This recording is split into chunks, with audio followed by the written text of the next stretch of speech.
What's happening? Tiki Tierney on the fan. Good to go. This weather sucks. This is just utterly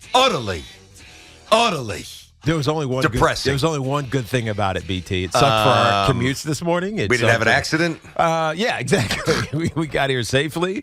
But the only thing it did, because it went into last night, is it postponed the Mets game, BT, against the Nationals. And as a result, we just got to sit home and watch the Braves lose. You didn't sit home and watch the Braves. I did not. But Exactly. lose to the Marlins. I observed from afar. I was like, they got a 4-0 lead. Yeah. Oh, wow, they won 4-0. They lost.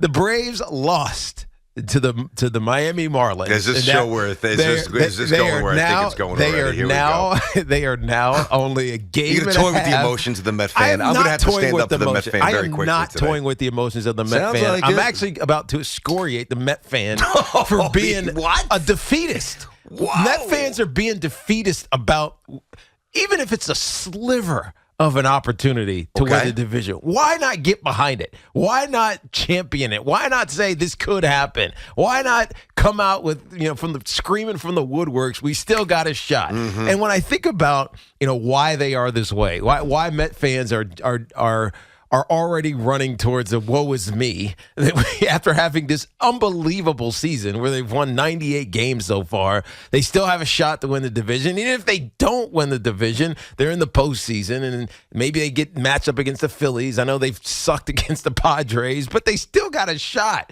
And more importantly, it's a bigger picture when you look at this team. They got young players. They got two really good, stars on the team. Not superstars, and Pete Alonso and Francisco Lindor, Jeff McNeil. Like, they got players, and they got these young guys coming up. It feels like not only is there an immediate opportunity, BT, but there's also a future for the Mets for the first time that I think Met fans can remember, yet they're so defeatist. It's almost, I don't know, it's like they don't know how to be good. Right? And so they're reaching for the negative all the time.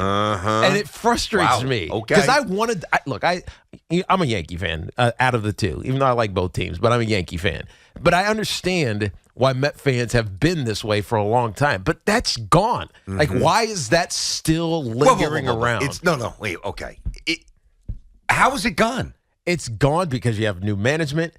So money will be spent. Okay. Right? Yeah, you would think so, sure. And it was that not the biggest gripe? Yes, but that's not going to satisfy today. That doesn't matter. I'm just talking about that doesn't lick the wounds of this past weekend down in Atlanta. I'm talking about the specific situation where the Mets would not spend money. Is that gone? Oh, yes. That's definitely gone. Okay, Thank God. The Wilpon gone. Exactly. So the coupon book gone. So that's gone. The development of a roster, has it gotten better? Right? You're taking shots marginally. Let's say marginally. I don't love it, but I'm going to let you keep going. Let's say I don't love it. I'll say marginally better. Okay. Marginally better. Well, based on the almost 100 wins, you have to say that it's been better. That's marginally. But I don't think it's sustainable, which is my only problem, because I think a lot of the guys on this team might be gone or age out. But for right now, and then, by the way, when they do age out, you would think the checkbook comes into play, and the young kids who they called up take the baton. So keep going. So back to the young kids. We're going positive today. I want to go positive. That's what. Like, if you're a Met fan, why not be positive?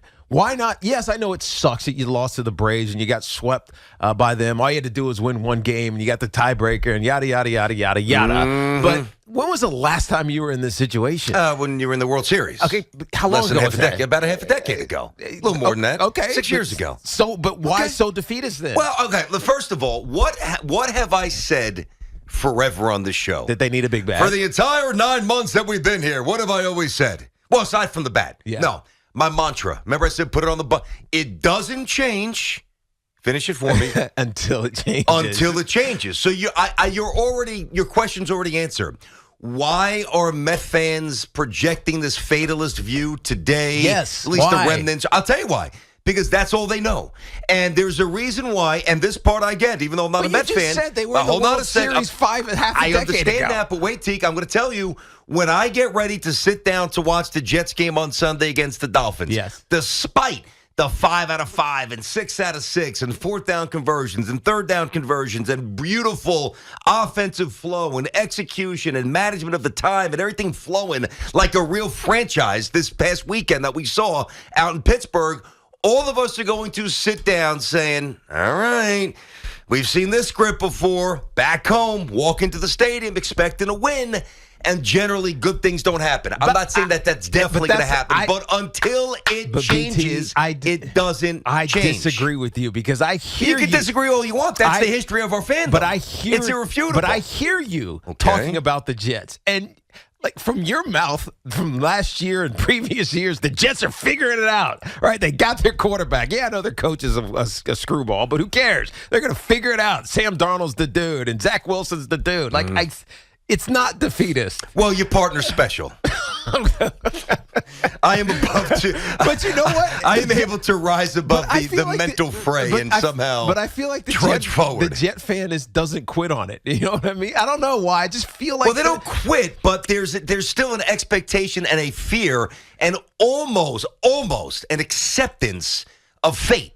And that's where the Met fan is. Don't get me wrong. But first wild card game. It just drives me crazy, BT, because I feel like it's like this loser mentality. You got to understand, it is a loser mentality. Because for the most part, all we do in this city is lose. Okay, but so then now when you start winning, that's what's going to change you. It's not the pre-optimism. It's the we did it. Because to your point, it doesn't change until it changes. Doesn't change. You got to wait till it actually changes till you find optimism. All right, let me give you another example. Like, I don't understand this, but man. you do. No, you're a smart guy. You do.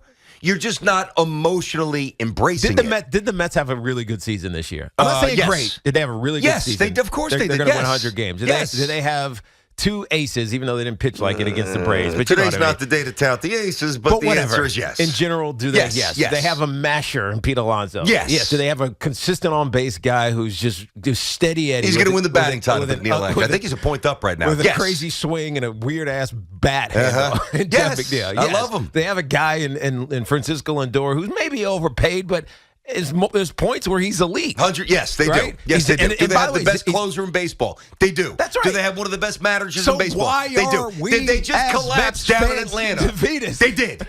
Okay, but that doesn't mean it's over. I didn't say it was over. What are you yelling at me for? Because I didn't say it was over. Yesterday, Hoff was going off. Well, yell at him. Yesterday, Met fans were going off. Yesterday, they were. I don't blame them. It was defeatist, man. Were right. It was loser mentality. Their team no show, dude. Their 2 aces had leads. They couldn't hold them. The other guy who'd been saying give a 4-year extension to had a lead, couldn't make it past the 4th inning, and all the bats that you just touted did nothing except McNeil. What do you expect the Met fan to say? I want the Met fan to be optimistic. You're unrealistic. I want the Met fan to be optimistic in the face of adversity. You're unrealistic. Optimism in the face of adversity. It doesn't matter. No, it does, though. It's the reality. No, it's not. It's your reality. It's not their reality. Guess what? The players on the Mets, they are optimistic in the face of adversity. That's true. They are. Players think differently than fans. Why not? I know that, but I'm speaking from a player standpoint. And the one thing, if I was a player, I would want was my fan base behind me, despite the step back, right? But despite it. Instead, what we're getting is, look at these guys. Oh, they were terrible. They crapped the bed down in Atlanta.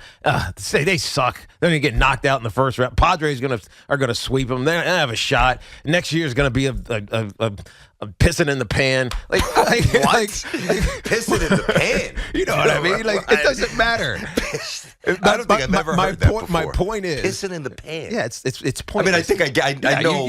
Why would you do that? Extrapolate. I got you. So my point is, it's not favorable. Don't be defeatist, right? The player is not. The Mets players are not. Yes, they are disappointed, but there is optimism in the face of it. There is optimism in Mets land. The mighty Casey has a few more at-bats. Anything else you want to see? Throw in a little poetry. There is optimism notebook in the Mets clubhouse. Okay, I agree with that. There is none around it. Hoff said there was going to be 2,000 people at the game. It may have been right. I mean, I challenged that, but who knows? Dude, there might be less. I mean, they're beyond they're beyond despondent. Now, here's the thing. I appreciate the energy. Despondent doesn't mean that you don't keep supporting. Okay, here's the thing. Not supporting means they wouldn't watch. Like, if they played last night, Met fans would have watched. Now, they would have watched with one eye shut and half a broken heart, but they would have watched. Dude, they're at 98 games. We know what they've done. They have a chance. Maybe it's not an 85% chance, but they have a chance. To what? Win the World Series? I mean, everybody that's going to qualify for the playoffs That's does. Right. No, I agree. And generally, I skew optimistically. Here's the one thing that you are omitting. Yes. And you're not intentionally doing it. History doesn't change until it changes. Well, kind of. Now, the big difference with this show, and Boomer and Gio have it as well, is that, Tiki is a former athlete. Listen, there's athletes and then there's great athletes. You happen to be the latter. You were a great player, right? So you process things differently than I do, or Gio does, or Evan does, or Carton does, or Sal does, or McPherson does. I have to. And that's why you're here, no doubt about it. And hopefully that's what makes this an interesting show dynamic. But so when you say that the Mets in the clubhouse are optimistic, of course they are. But you know the difference? Pete Alonso didn't see Timo Perez not run when Todd Zeile hit a home run, basically, against the Yankees in the World Series and get thrown out at the plate. Pete Alonso doesn't carry that. Yeah, but for older timers. But why does that matter now? I'm going to tell you. For older timers, we'll take the ace, DeGrom and/or Scherzer. They don't know. Well, they know but they don't care. It doesn't bother them that Tom Seaver got traded in the middle of the night in 1977. This doesn't impact them. It impacts the fans because they're around for 30, 40, 50, 60 years. DeGrom might be here for 9 years. Alonso might be here for 12. It's a totally different game. It does. I hear you, and I can respect that. But at the same time, the player who is playing now can't let history influence them now. And so when the fan lets history influence their opinion about this team, so listen to me correctly, when they let history influence the present team, I think that's a loser mentality. That's just not right. It's not fair to the athlete. It's not fair to that locker room. These guys have been grinding their ass off all year. It hasn't been pretty. But hell, who the hell thought it was going to be pretty? Nobody was going to.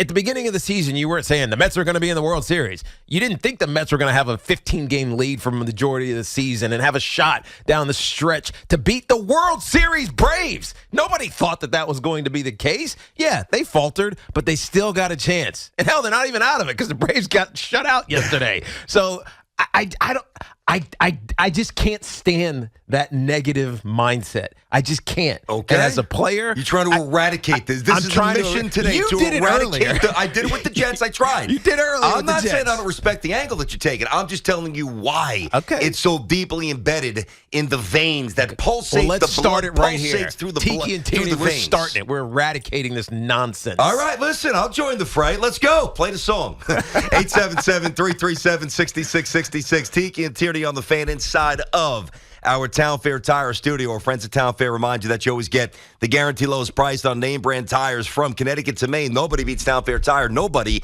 Interesting little sleight of hand there by my partner this morning. He started not really dissing, but like challenge and denigrating the fans. And now he goes full circle and he's trying to elevate you. All right.